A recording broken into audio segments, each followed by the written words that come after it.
तो जब मैं इस वस्तुओं को इस मेज के तल पर खींचता हूं तब लगने वाले बल का मान अलग आता है।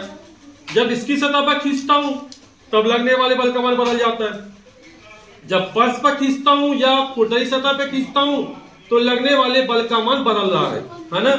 यहाँ पर जो बल दिया गया है ये न्यूटन में दिया गया और ये भार ग्राम में दिया गया है ना। हम जानते हैं बल F बराबर होता है m/g। ये द्रव्यमान है m और जब गुरुत्वीय त्वरण का गुणा कर देंगे तो हमारा बल न्यूटन में निकल आएगा। तो ये डायरेक्ट न्यूटन में दिया गया। तो हम देखते हैं जब हम इसको खींचते हैं तो लगने वाले बल का मान बदल रहा है। आपको बताना है ये बल का मान क्यों बदल रहा है। मेज की सतह चिकनी थी और वो खुरखुरी थी। कौन खुरखुरी थी? जमीन। हाँ, जमीन खुरदरी थी है ना। जमीन खुरदरी थी और मेज की सतह चिकनी थी है ना। सतह पर निर्भर करता है। जो वस्तु हम चिकनी में चलाते हैं तो उसका दूसरा आता है और जब हम खुरदरी में चलाते हैं तो उसका दूसरा आता है। तो हम लोगों ने देखा है कि जब साइकिल चलाते हैं और साइकिल चल रही हो और पैडल मारना बंद कर दें तो साइकिल क्या होती है?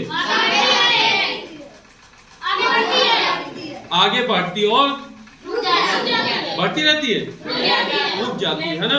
यानी साइकिल क्या होती है? आगे चलते चलते कुछ दूरी पर जाकर रुक जाती है। उसकी क्या होती है? स्पीड कम होती चली जाती है।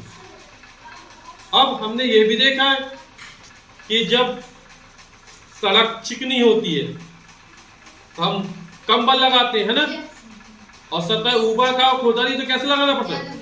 ज्यादा ताकत लगानी पड़ती है ना, पैडल ज्यादा तेज दबाने पड़ते हैं। ऐसे ही होता है ना। तो कुछ इस तरह यहाँ पर भी हो रहा है ना। अब साइकिल चलते चलते रुक गई, मतलब कोई ऐसा बल काम कर रहा है जो साइकिल के आगे जाने को रोक रहा है, उसके चलने की गति का विरोध कर रहा है ना। ऐसी तो है, अगर विरोध ना करता तो साइकिल आगे बढ़ती रहती। तो यही हमारा घर्षण बल है। घर्षण बल किसे कहते हैं? किन्हीं दो सतह के संपर्क तलों के बीच सापेक्ष गति का विरोध करने वाले बल को घर्षण बल कहते हैं। जैसे मान लो ये वस्तु हमारी इस दिशा में जाना चाह रही है, इस दिशा में बल लगा खींचते, ये बल लगा रहे हैं। अब वस्तु इस दिशा में जाएगी तो घर्षण बल क्या होगा? इसके विपरीत दिशा में, ये इस दिशा में जा रहा है यानी विपरीत दिशा में हमारा घर्षण बल काम करेगा और ये क्या करता है? इसकी गति का विरोध करता है।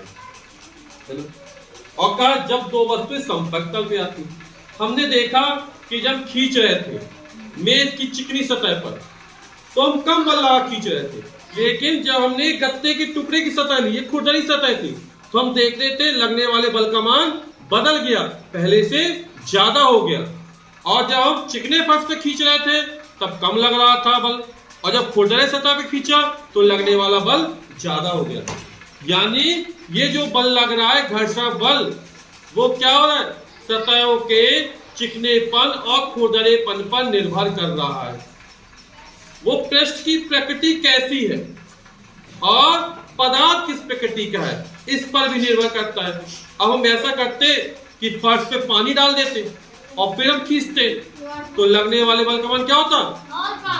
हाँ, कम हो जाता, बदल जाता है ना। जो घर्षण बल का मान है वो संपर्क की वस्तुओं के पदार्थ पर निर्भर करता है कि वहां पर कैसा पदार्थ है ना। हम तेल डाल दे, वहां पर पानी डाल दे तो बल का बल बदल जाएगा ना। तो आप लोग प्रयोग करके देखिए किसी तरह, तेल डालने पर क्या होगा सतह पर, पानी डालने पर क्या होता है। और घर्षण बल का मान पृष्ठों की प्रकृति पर निर्भर करता है। अगर दोनों पृष्ठ खुरदरे हो या दोनों पृष्ठ चिकने हो और बीच में पानी डाल दिया जाए तब क्या होता है ना। यानी घर्षण बल के मान में परिवर्तन होता रहता है। ये निर्भर करता है कि पृष्ठ किस प्रकार के हैं और उनकी प्रकृति किस प्रकार की है। तो घर्षण बल कहते हैं किसे? किन्हीं दो संपर्क तलों के बीच सापेक्ष गति का विरोध करने वाले बल को घर्षण बल कहते